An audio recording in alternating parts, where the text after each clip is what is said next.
You're live. Okay. My favorite editor tells me that we are live. That would be my wife, Nancy. She is manning the computer right now because our son Matthew is out of the house. He's working at the library, so he's not here. He's usually our editor. And so we are getting ready to definitely start this live stream. It's been a little while, but welcome and hello, Pickles. How are you? Good to see you. And so Nancy will be joining me here momentarily. No, don't drink my water. Thank you. Okay, I'm coming. Looks like it's working. There we go. Yep, it looks like it's Okay, working. good. All right. So here she comes. Okay. Here she comes. All right. Hi, everyone. Hi, everyone. It's really hot. It's been, yeah, for this part of the country, it's been really hot. And my mind cannot differentiate between, say, a south, meaning southern climate with the humidity and everything, versus the desert, dry climate that I am so used to and that I grew up in. My brain just screams something, and I'm not sure what it is, but never in my life can I just simply walk out to go do some chore, slowly taking it easy, walking, and before I even get to the animals, I'm pouring sweat. Yeah. And so it just boggles my mind. And I'm going, I haven't even really done anything yet. So if you're new here, if you're just tuning into our live stream, we're Nancy and David from Maplewood Homestead. That was weird. What? Weird, Nancy. Okay. Hi, I'm David. This is my wife, Nancy, and welcome to Maplewood Homestead. And we're going to talk today about our summer, what has gone on over the summer, which includes us taking on meat chickens, not for ourselves, but for our entire community. And we have some important things to talk about as far as what's going on in our family and some choices and decisions we've made. So we're kind of excited to talk about that. So we're glad that you're here. So stick around, and hopefully we can encourage you to, to grow your own food. Yeah, and to also realize that no matter what age you are, you can do this too. Yeah. It may look different when you're in your 50s as opposed to maybe your 20s, 30s, 40s, or even 60s. Yep. But we want to encourage you and let you know that you too can do this homesteading thing no matter what age you are. Not only homesteading, I was thinking about this. A lot of the things that we've been doing, it's learning to step out in faith, learning to step out and take chances. Because I feel like as we get older, it's so easy to kind of settle into things and get really routine, and we get kind of, life can get kind of boring. So sometimes if taking those chances kind of puts you back on the edge a little bit. You know what I mean? Living on the edge a little bit. Living on the edge. Yes, I think I know what you're talking about. You and I, we don't have a character that is mundane or lackadaisical or even lazy. We want to push ourselves, and we want to see what we can and can't do. I mean, that's the only way you learn, it seems like, is if you're pushing yourself a little bit. And not giving away to fear. I think that's the big thing is, as we get older, more life experiences can make us fearful of things. And so, I don't know, it sometimes just taking a risk and doing things that make you a little afraid, I think it's kind of healthy. What do you think? It can be. Doesn't negate the fact that it is scary at times. It doesn't negate the fact that you'll have doubts and you'll question yourself repeatedly, like, what on earth what were we thinking? Yeah. What were we thinking? Because you know all the risks. That's right. When we're young, we have teenagers, so we're watching them, and they may not have calculated all the risks. And so they'll do something, we'll be like, because we know the risk. Right. So anyway, today we want to talk a little bit about some of the risks we've been taking and are going to continue to take, and what's been going on with that. The fan is really making me cold. It feels wonderful. We're keeping it on because it's been hot. And so we need some air blowing across here. So I love it. Hopefully some people will start showing up soon. And if not, thank you for being here and watching the replay. So let's talk about the meat chickens. And for those who haven't, we have videos about how the last 3 videos we've done have been about us taking that leap of faith and saying, okay, in the state of Tennessee where we live, we go under the federal regulations that we can process our own chickens and sell them legally to others. It does not have to be USDA approved. It does not have to have an inspection. And so for that, we decided that, you know what, let's take a risk. We'll buy 3 times as many as we've ever had and raise them and process them, which that was a feat in and of itself. Yeah. It was. Raising wasn't. But again, if you're interested in reading the law, because I'm sure it's different in other states, we could put a link or something there, or a document or something like that you can download. Because quite honestly, if we did not learn about the laws in the state of Tennessee, I'm pretty sure we wouldn't have taken that risk. Like I feel like, okay, at least legally, we have the law behind us, and that we can step forward in faith now, a much, much greater faith, still risk involved, because like you said, we purchased all these chicks to raise out on pasture. And we've been doing it for years, though. It's not like this is our first time ever doing this, right. But now we're doing it on a scale that we are going to be held accountable by the general public, because we're raising them to sell. And I think the hard parts, because you guys have seen the videos and we're not going to keep repeating ourselves.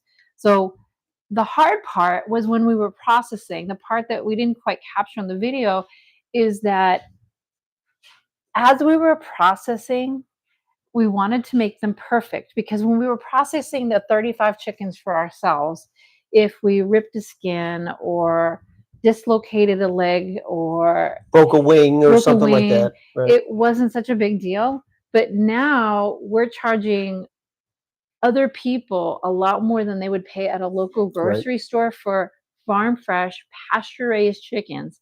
And we wanted it to be as perfect as possible. So it was a little stressful if the chicken was in the scalder a little too long, or it went through the tumbler, the plucker, and the wing got dislocated, which actually did happen more than once.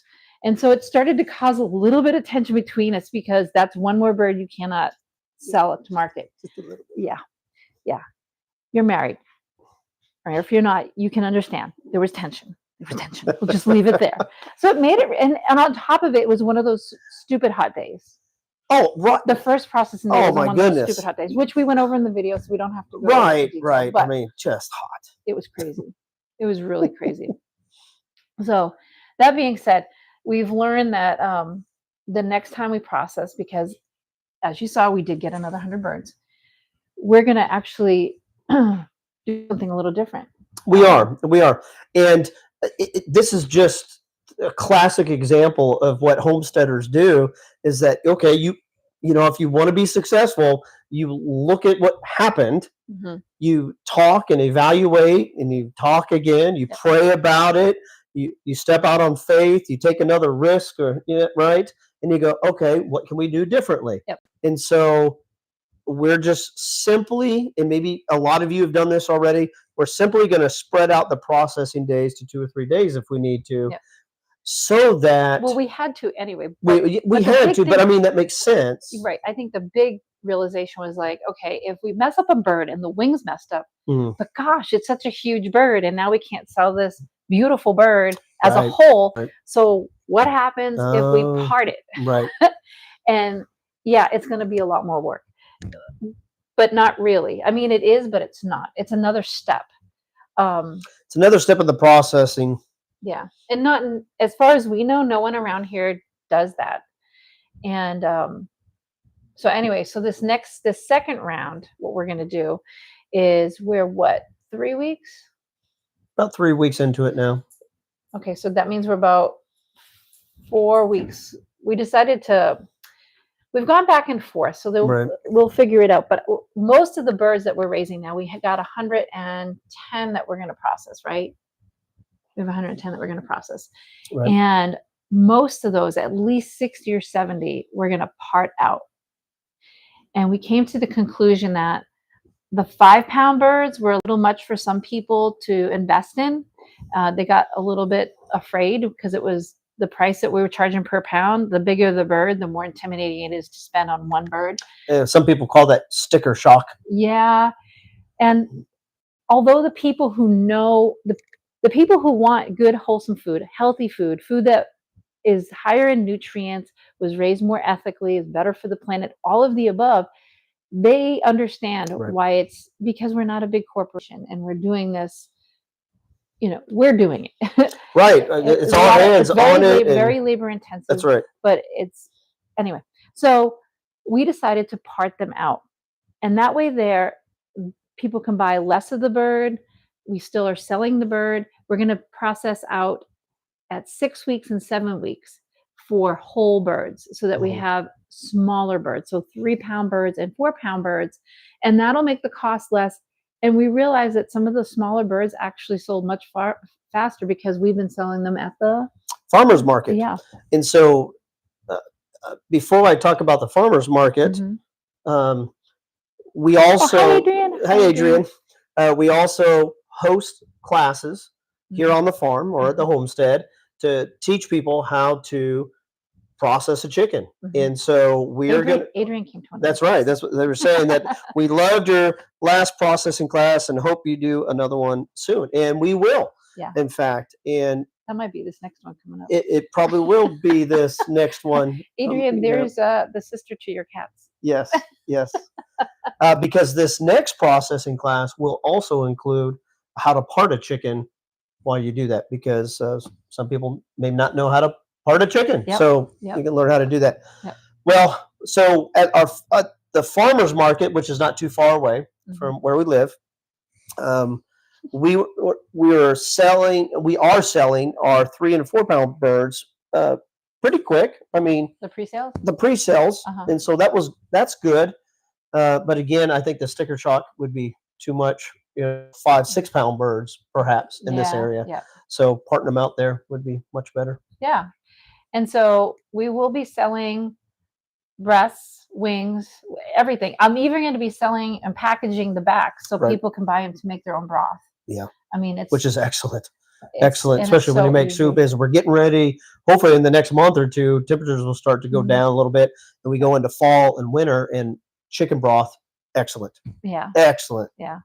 And it's so easy. I'm wondering, it's kind of always weird when I do any kind of cooking videos on this channel, because YouTube takes it in this weird direction of who they show the videos to. So it messes up the algorithm.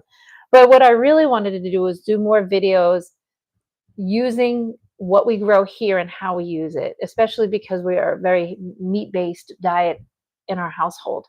So I still want to do that, but I'm afraid what YouTube's going to do with the algorithm. Well, we'll figure that out. I mean, it is what it is. So that's the big news.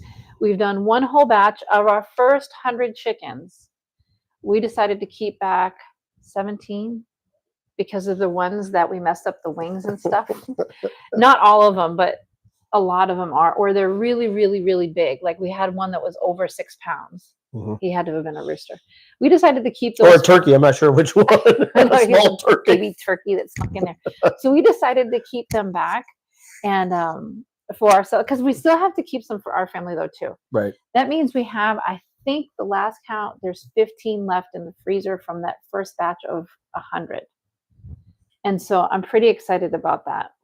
The second batch we were still a little nervous because the chickens weren't flying off the shelf. So we were still nervous, like who wants to buy more chickens? And by the grace of God, it truly is by the grace of God, we have partnered with 2 local entities. So David and I are selling directly from the farm to our local customers directly. But we have 2 other entities that we're selling through. And they have already told us that after our customers are taken care of, they will split whatever's left. Right. And that was so relieving. and so exciting. And it makes us nervous to say it because it's not come all the way to fruition yet. It makes me think of that old adage, don't count your chickens before they hatch. Don't count your chickens before they're sold. Right. So okay. So just for the sake of being, I know people say this on YouTube all the time, but being transparent and being real, like it's really scary to take on feeding all of those animals in the hopes that you're going to sell them all. But I feel better that even if we didn't, we're down to 15. So if we had another 100 birds in our freezer, okay, so we feed our family of 5 for a year. Like that's always been a really good number for us, the 100, because we knew we could eat them as a family. Right? Sure. So, and as a matter of fact, we've been approached and asked to grow one last batch. Again, it's scary because we're like, but what if? And just walking in faith going, okay, this happened to us when we even moved to Tennessee. When we were trying to plant in Tennessee, we're like, but it's so scary moving out of state and moving across the country. And okay, all right, God, if this is from you, open the doors. And if it's not, close the doors tightly. And again, he's opening the doors. So we're just going to keep, I don't know where this leads. Do you know where this leads? I have no idea. I have no idea. So that's been our chicken journey. That's been kind of the update on the chicken journey. That just sounds so weird. A chicken journey. Well, that sounds so weird. You're a chicken farmer, sir. Oh, well, yes, I am. I'm excited about that. And I don't know if this is a good transition time for that, but it's if you're thinking about going into the chicken raising process, raising the chicken animals, the dairy goats that we have, and the pigs and things like that. To me, it's a chore. That's the easy part. It's commonplace. For us it is. It is. I'm in a routine. I enjoy it actually, even though I'm sweating. But where the stress comes in, and where you really challenge yourself in your character, is on processing day. And again, not to just come all the way back and talk about the processing day, but for that 1, 2, 3 days, however long, and others that do it, maybe you do it for a week straight, I don't know. And maybe you figured out a schedule to every other week you're processing because of how you raise your chickens or something, perhaps. We've heard of stories of that as well. It's the payoff. And so you're going to work hard. I mean, there's no doubt about it. Whether it's just the two of us, we're going to work hard. We have our teenagers help us, whether we have other folks coming in with workshop. It is hard work, but there is a payoff. Yep. We processed 100 birds. We did. It took us how many days? 3 days? 3 days. It took us 3 days. Right. It took us about 3 days in all. 3 days. Yep. And when I say days, I don't mean like 5 hours. I'm talking like 8-hour days. Like, well, one day was 11 because of all that stuff that was going on. Well, there was other stuff that extenuating circumstances, but it would take us solidly to just process out to whole birds 3 8-hour days just to process, bag, and put in the freezer. And so if you're considering doing that, and that's just the two of us. Now, if we had help, and it's not for the faint of heart as far as that goes, because again, we live in a time where maybe there's generations that are coming up behind us that maybe they don't want to put in the hard work. And then there's but it's rewarding, and maybe you do. That's maybe you're one of those people that do. And so we'd encourage you, like look into that. But I think the most stressful thing was getting them as perfect as we could, because we're selling them to other people and wanting to put out good quality product. That was hard. So anyway, that's the chicken update. Right? And then that leads us to, why on earth did we decide to do this with the chickens anyway? And school has started. That's right. The school year has started in our area. It starts early here where we live. It started even last week in one sense. Not a full week, but students are back. They are back full time. But you're a teacher. I am a teacher. You're not in school. I'm not in school. That's right. Do you want to let them know? Hey, kitten. Hey, Missy. Hey, kitten's trying to mess with the camera. Come here. She's gonna knock it over. Come here. Come here. Brief interruption there. Yes. So. All right. So this decided to not go back into public school teaching for this year, and so that when I've been doing this for the last 16 years, that's scary. That's a big scary. risk. Now, we're not just simply counting on, at this point, this stage anyways, No, just raising chickens somehow is going to replace that income, because it's not. no. When it really comes down to it, it's not going to replace my teaching salary. So we still have to do other things in order to provide an income for the house. Yeah. But we are going to be relying more on these things that we've Mhm, been doing mhm. and selling to the public. And hopefully YouTube will be monetized. We are Right. very close. And we're not putting all our eggs in that basket either. We're very close to being monetized. I just said that. I'm Yes, you did. repeating myself. That's okay. We're at 986 subscribers, and we need watch hours. Like, I think it's 4,000 watch hours. We're at 32 and some change, 3,200 and some change. So please consider just letting them run in the background. No, just kidding. Watching them, share them. Share them. Yeah, I have a lot of content of things that have to do with goats, chickens, cooking, lots of different things. Pigs, gardening. Yeah, gardening. Yeah, let's finish the topic. Yes. So going back to him stepping out of teaching, another faith thing. It was just time for him to step out, and it hurt my heart to see my best friend like struggling, honestly. And he's worked really hard for our family for many years. And when we got to this farm, it made me really happy because he knows how much doing this brings joy to me. And I know that he loves doing it too, but he sacrificed and went to the job. So we were like, he's not enjoying it anymore. And it was time for him to step away. And I was like, you know what?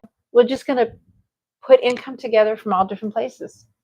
Not all our eggs in one basket. Not all our eggs in one basket. That's right. Another one of those farm things. That's right. And so, as he said, between raising the chickens, I have a small goat milk soap company. Both of us teaching online. Mm-hmm. You have a lot more control over what you teach, how you teach, and when you want to teach by teaching online. And if any of you are interested, David has a class. He is teaching English classes, 9th grade through 12th grade English class, each individual classes for homeschoolers, or it's pretty much for homeschoolers. He also does a Yu-Gi-Oh class, which is a card game. Which is just for fun. Just for fun. It's more for fun for him. It is fun. And also, if you're interested in teaching children online, we work for a company that I will tell you more about if you go ahead and leave a comment below. Comment below. We'll get in touch if you want to. If you want to know more about that, let me know. It's TutorABC. I'll leave the link in the description below about that as well. So we get up early in the morning, or he's finishing up the process. He also got hired, and we teach children. This kitten is hilarious. Baby. So the idea is, because we're teaching children who don't speak English how to speak English, because of where they live in the world, we can teach early in the morning. We can teach early in the morning, be done about 8 o'clock in the morning, and then after that, start the chores out on the homestead. Yeah, and that's worked super well. So those things and more, like it'll work. It'll work. And a lot of it too is the children are growing older. They're going to be leaving soon, right, and doing their own life, and so expenses are going to change within the house here. But it has been scary, and it's scary to say it out loud to you guys, to the public. I mean, you guys are the public, and some of you don't know us personally, so it's hard to say that out loud, because there's always that thing like, what if you fail? What if you fail? And I think it's bogus. We could. I mean, that's the risk. You've got to be willing to accept that and meet that head on, and not let that control you. Not let that fear control you. We might fall flat on our faces. Yeah. Okay. I've got you, babe. I got you, babe. We say that all the time. I got you, babe. I got you, babe. Yeah. I mean, I've got him. He's got me. And we have our salvation, and everything else is kind of like gravy. And you know what I mean? Like, I do never want to live with regrets. Like, what if we had tried? What if this? What if that? Like, we have to take the chance. So, but anyway, that's where we're at. That was been probably the scariest thing this summer, is to know that you weren't going back. Well, yeah, and again, doing that same type of job for 16 years in across 3 different states, that's probably the one mainstream job that I've had the longest in my life. And so the school year started. I know it because I have friends that are teachers that they're back, and I run into students that you can't go into town, it seems like, without people saying hi to me because they know me and whatnot. And I'm going, oh, what am I doing? I'm still a little nervous. Well, I really am. Isn't it part of it is what are people going to think? What are they going to say? Yeah, I hate that I'm vain in one sense and human, that I am definitely concerned about what people are going to say about me. But I guess this is one of the perks of getting older. I'm like, who cares? Who cares? People are Generation X. People gonna talk about People talk anyway. Give them something good to talk about. I can't stop it. Let's give them something to talk about. Oh boy, here we go. So anyway, that's another huge thing. So we have the chickens, which is part of him staying home, and the heat. Now I'd like to move on to like what's going on in the farm, like, and how does that change anything for us? I'll tell you what it did change. My garden is a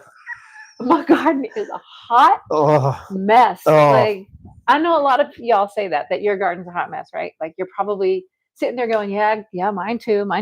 No, like, it is a jungle because when I should have been weeding, we were building chicken tractors. Like, it literally took us a really long time to build a tractor, longer than we thought because we're not carpenters. So the garden got completely out of control. And now I look at it going, there's no way. But I was able to get in and salvage some stuff, and I could probably go out and like get some more. The Tramontina squash. Go grab one of those. Yeah. Show everybody. I am blown away that when she says jungle, she's not exaggerating. Yeah. I have found 2 different species of snakes in that garden, and I have to warn her about that. But check out this Tramontina. Look at this. This is that's not even the biggest one. No, well, some of you know what this is, and some of you do not. This is called a Tramontina squash. When it first grows, when it's young, you can eat it like a zucchini, and as it ages, as you can. This is another summer thing that we shall talk about. As it ages like a butternut squash. And so I can keep this over winter. And what we're going to do is we're using this, maybe for us, but as I said, we're pretty meat-based in our family. David and I are mostly carnivore, some veggies here and there, to feed mainly the goats and the pigs. Right. Actually, the pigs don't have that much longer. We'll get to them in a minute. So we grew these specifically for them. Tramontina squash. Yeah, we tried this for the first time last year. Is that right? Because you grew some in the garden, and we didn't even have as many as we have this year. Surprisingly, still, even growing in the jungle there. I like get out of my water. Get out of my water. Always interesting, something going on the homestead. I like the taste of these. I was really surprised at how good these taste. I mean, I could eat these, but yes, primarily for fodder for the animals. Yeah, we're trying it. I mean, the goal was to grow a lot more, but again, the chickens took over. Yeah. So let me tell you about the kitten real quick. Okay. So the garden was something that got completely out of control. Both the front garden and the back garden. Right. Before we get to what's going on in the back garden, because that's another story. This kitten wasn't supposed to happen. I had found a kitten last year about this time out in my driveway. And we brought her and we made her a barn cat. And about the time, if you've been following along, about the time Sassy got the gangrene mastitis in her udder and we were going through that, little Miss came into heat. And for the first time ever, we had an unplanned pregnancy. And so little Miss, we cannot let them back out because we're going to get them fixed. So please pardon the cats, but that's been another It's not a big thing, but it's one of those things. David's allergic to cats, and Yes. he's very kind. I'm not drinking now from that cup. He's been very kind to let them stay Popping allergy in pills here left and right. because I have to get them fixed before they can go back outside. Right. So anyway, we kept one of the kittens, and our friend Adrian took the other 2 kittens That's that right. she had because That's she was right. pregnant. So going back to the garden in the back pasture, because we had that garden. Remember, I don't know if you remember the video. I spread, David and the boys hauled and placed Well, before the big that, rolls. well, even before that, though, we had 5 pigs at the time because we're down to 2 pigs now, and we ran the pigs on both garden Right. spots to kind of clear out from the mess from last year. Because And they did a great job They did a great job. in clearing it out. And then we bought round bales Round of bales. hay because they were like $35 a piece. Yeah. And one round bale pretty much covered, actually we used 2 in the back and 1 in the front, Right. pretty much covered as mulch my garden because it has worked in the past. Mhm. And it does slow the weeds way, way down. However, like with any mulch, it doesn't keep them completely out and you still have to weed. And I didn't. And that's how it became a jungle. So, a solution. We put the pigs in the way back and took them out of the garden area. Well, we're going to shift them back into the garden area. Did we make a TikTok video or something, or a short or something about that? Yeah, we made recently? a TikTok video. Yeah, the made other a TikTok video about that. What we make TikTok videos once in a while about that. But yeah, and that was quite interesting. The problem with pigs, trying to move them from one pasture to another when they're totally trained on the hot wire fence, which is awesome. Well, I don't know how totally when one got out the other day. It was like the wires were a little loose. Okay, here's the story of what happened. It didn't have a high enough charge on it. Well, there's that. Yeah, because we let the grass they walk right through. I'm like, oh no. Okay, no, here's what happened. So David had opened, we had an area, and then we made like a hallway to the other, not really a hallway, but a door to the other area. And he put the bowl down, but hadn't like shooed them in. One of them had kind of gone in. Yeah. They were afraid to go in. The other one, I moved the bowl, and somehow it started advancing towards the bowl, but then something spooked it, and it went to the wire. And then it realized the wire was loose, so instead of backing up, it went straight through. And it was getting shocked the whole time, and then just went through. Yeah. It was like, and then went through. I called David. I'm like, pig is out, pig is out, pig is out. He comes running. And at the time, he had to actually run one of the children somewhere, like to work. And so here we are. I wish I had my camera. It was one of those stupid hot days. Stupid hot days. And here we are running around like maniacs trying to get this pig corral back in. It took us a half an hour. Easily. Girl, yeah. I had 2 long sticks in my hand. I'm trying to poke this pig in the butt, to try to corral it and get it to go straight forward. That pig stopped and looked at me with his beady little eye like, I'm going to eat you. Because they have tusks now. And I was tempted to go get, to get the gun to be able to. I'm just going to process you right now if that's the case. It's just unreal. And I want to say hello to Bill too. Yes, our good friend Bill from Las Cruces, New Mexico. Thank you, Bill. Thank you. Yes, we're trying to. Yeah. I mean, we're trying to just like. Bill mentioned that he's known us personally, and that is something we try to follow God's will for our life. That's right. But when he opens the doors, you really need to walk through. It doesn't matter if you're scared or not. I will say this, just in fun jest. Oh, that's the other one. Just in fun jest, I'm like, I can't find that scripture that teaches me how to chase a pig. Okay, I'm not sure if there's a scripture that teaches me how to best chase a pig because definitely I was exhausted after. And you thought it was tense with the chicken. Oh. There was tension. Oh. Lindsay, get over there. What did I say? What did you know? And at one point you thought I was going to do what to that pig? Oh, wrestle it or something. I was ready to tackle it, man. The way he was like, guys, I'm not even kidding. It's an American guinea hog. And they're huge. Honestly, if it was cold out, they would be in the freezer right now. Because easily. They've got to be easy between 250 and 300 pounds. Like Live seriously. weight, yeah. Yeah, and that's about as big as they get, and they're both boys, right. so they're pretty big. Thank goodness they're castrated because they might have turned and charged me. Yeah. That's the thing. Yeah. Yeah. It was definitely looking back, yeah, I do wish we had a camera on us at that point. That was crazy. Yeah. So that's what's the update with pigs. And actually, speaking of pigs, even though we're doing chickens, Right. David is, and this is a limited thing. So it's going to be, has to be, yeah. We're going to maybe raise 3 or 4, maybe, because we have to put up in our freezer, and then we might be able to raise 1 or 2 extra for somebody else. We would not process for somebody else.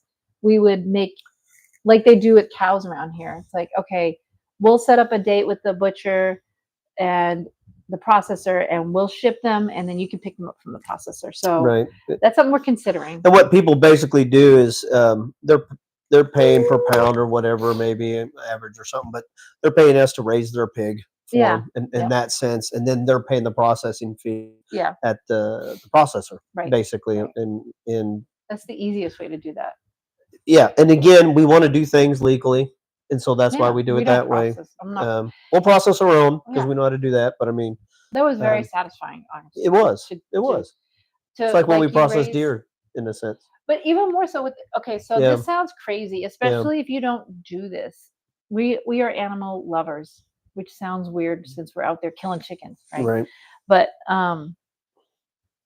we believe in when the animals that God's given us dominion over here on our farm, they have the best that we can possibly manage for them while they're here, and we treat them well. We've named the pigs.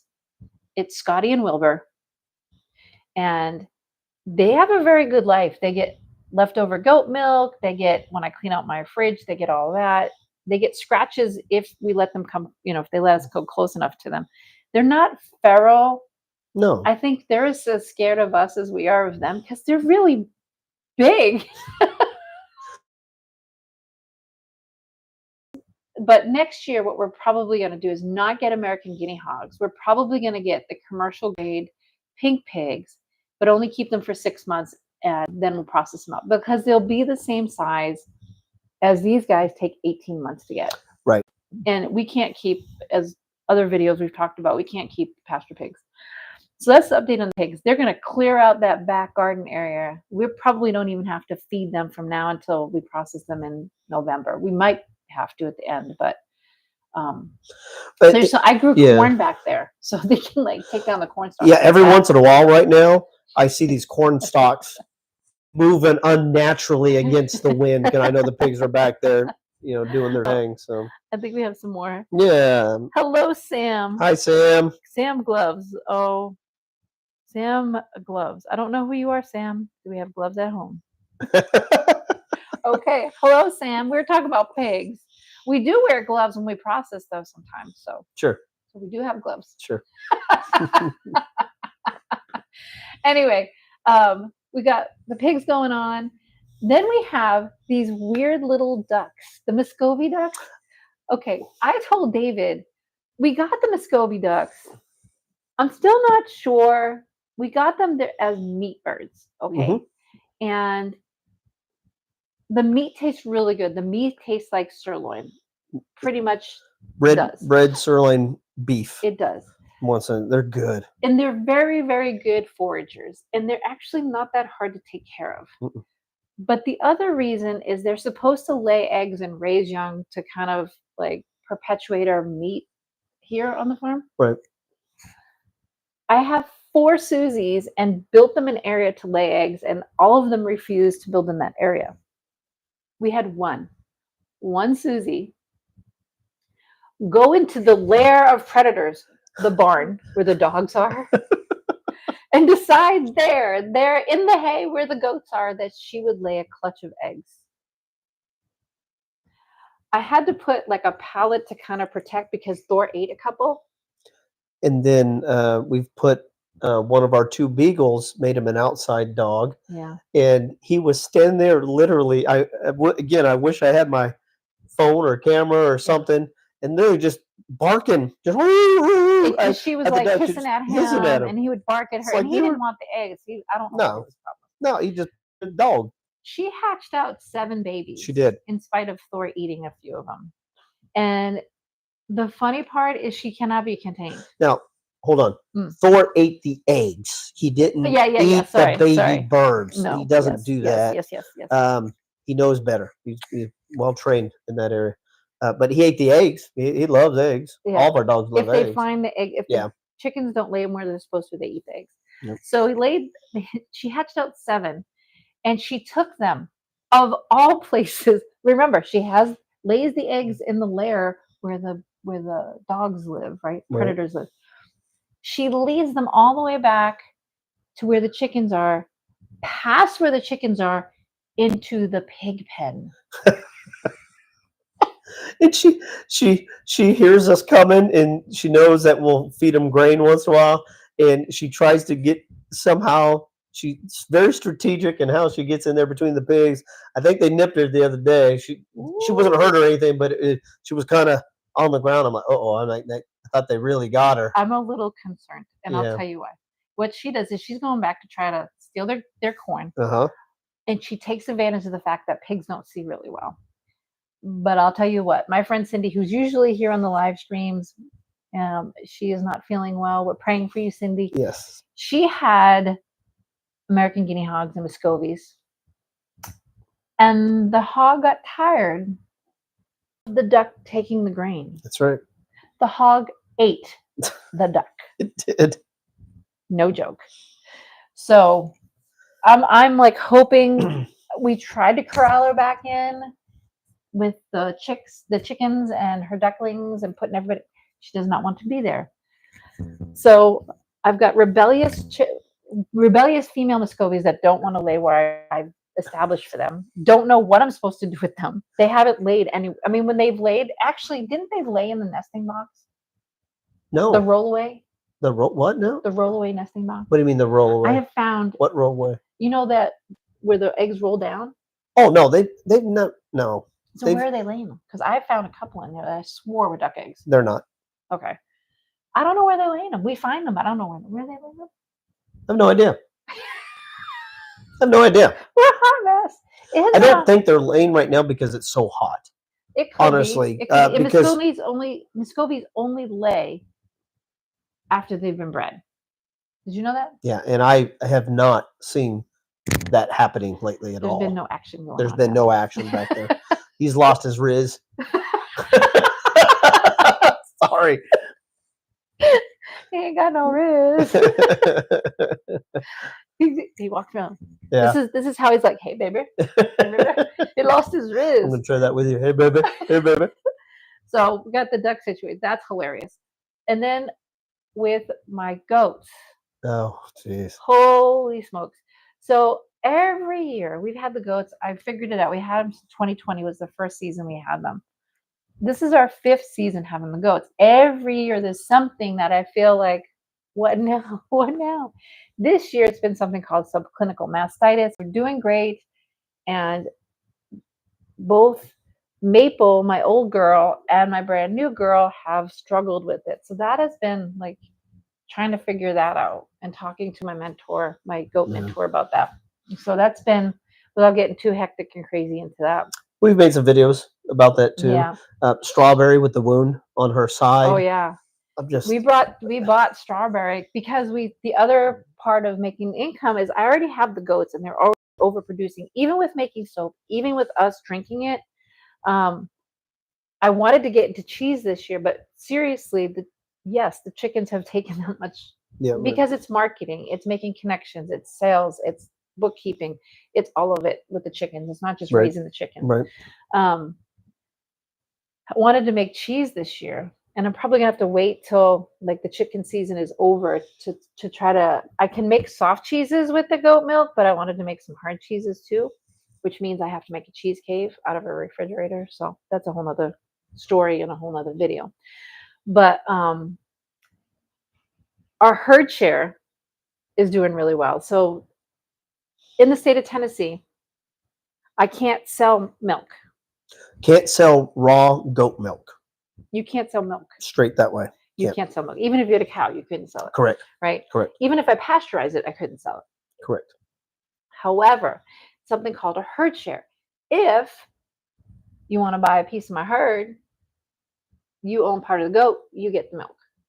So that was going over really well. And so we bought another goat named Strawberry, which you guys have seen in the video, and the Gash, which using some of my natural remedies, we got her better.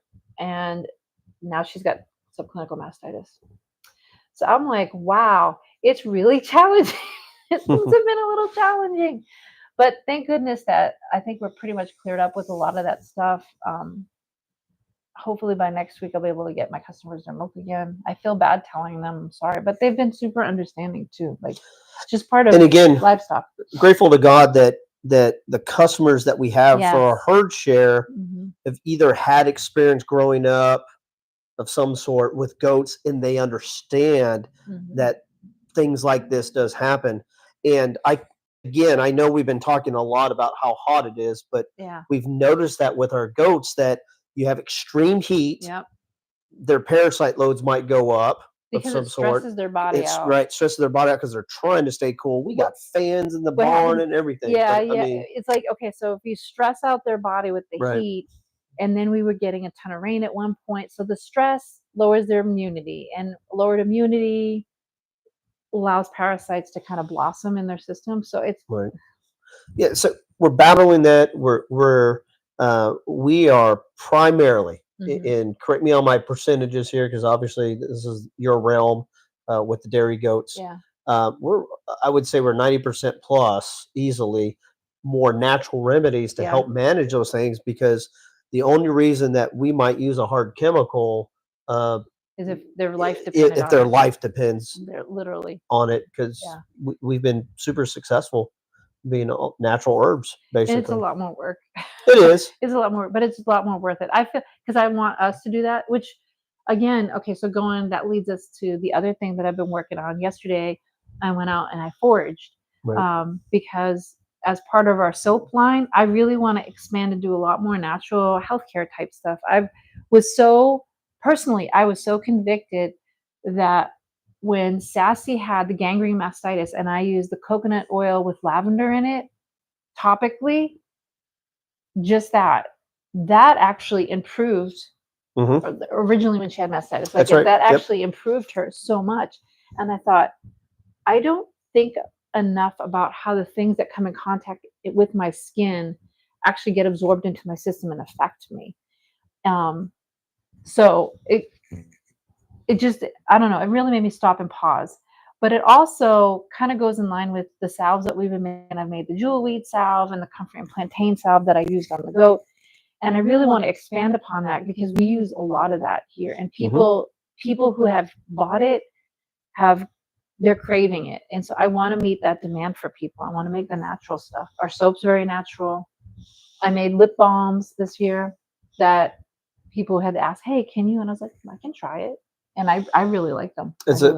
I think it's a good success story for us. Yeah. Honestly. And so we'll be adding that. So moving forward for us, David's working online, continuing to teach. I'm working online, continuing to teach. Doing the chickens, building that business, seeing them what that market is, making connections there, doing the hard work that goes with that. The last processing date will be the end of October. I think around Halloweenish will be the end of chickens for us for the year. For the season. Right. Yeah, for 2024. And then over the winter, we've discussed that he can help me make a lot of soaps, because if we can make the majority of the soaps that I sell during chicken season, that will free me up, because I kind of feel a little bit behind with my soaps right now because we've been trying to just manage everything else in the farm. So yeah, that's kind of what we're hoping for. So you guys, if you could keep us in your prayers that we're successful. You could definitely help us by watching and subscribing, and if you haven't already, and helping us get the watch hours we need to get monetized through YouTube. Yeah, so there's some other things we're thinking about, but we'll share that as we launch out into them and try them out. But otherwise, that's pretty much the update. It's just been it's been a sizzling summer. It has been not as hot as it's been in Las Cruces, New Mexico. where Granted. we're from or where we came from. Granted. That, I don't know what is going on there the last couple of years. Bill, if you're still here, what is going on with the 100 and something degrees? I don't know if Kerry showed up. Kerry was going to come too. I don't understand, but I think that's all we got, right? I think that's it for That's it this for now? round. Yeah. Yeah. We just Good. wanted to update you guys. We totally appreciate you guys coming out and supporting us on our YouTube video. And if you live locally, we appreciate those of you that have bought our chicken. Thank you for your love and support and continued prayers. Yes. And going back to those that are locally, we will be having more workshops coming up soon. And so we'll advertise that to the best of our ability. Please, again, this is our pitch, help us spread the word of mouth, and about pretty much everything we do here on the homestead. And we're super grateful for that. And if there's a way that we can help you, just let us know. Yeah. Yep. And I'll leave those links to David's Outschool and TutorABC if you're interested in becoming a teacher. And guys, that's all we got for now. I think I went fishing for 4 hours. I just dropped everything. So one of our friends was going fishing. I'm like, you're not leaving without me. And they kindly let me go. And it was, it was a needed break. This was the day to do that. This for was sure. the day to do that. I worked on a car. Yeah. Still not running. Oh yeah, we didn't even mention that like 2 out of our 3 vehicles. At one point, all 3 vehicles were down. So during processing time. During the processing time, as we told you. But all right, guys, that's all we have for now. It was great to see you. We'll see you next time on Maplewood Homestead. Maplewood Homestead. Thanks, guys. You just sit there awkwardly for a moment. I will sit here awkwardly for a moment. You sit there awkwardly. What do you think? Okay.